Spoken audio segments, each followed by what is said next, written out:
If I can endure it, I can achieve it. If you can endure it, you can achieve it. Just keep believing, even when nothing seems to be going your way, when all external forces have failed. Keep hoping, because as long as you have hope, you have a chance. Don't lose hope. If you can keep hope alive, you can achieve your goals. Life can either polish you or crush you like a grindstone, depending on how you face it. Pain has two sides: suffering and discomfort, but also effort, glory, and opportunity.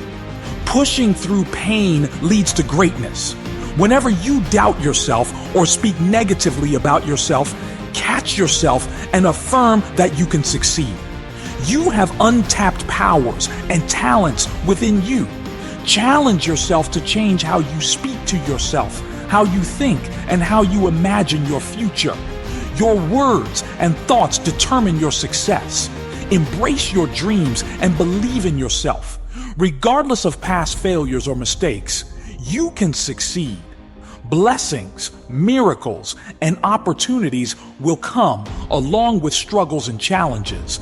Face them with determination.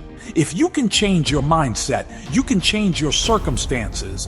Believe in your ability to overcome any obstacle. When others doubt you, when you face failure, it's possible to rise again. Stand firm in your beliefs and keep fighting for your dreams. Success is possible if you persist and believe in yourself. It's up to you to make it happen, no matter the cost, because achieving your life's purpose is worth every effort.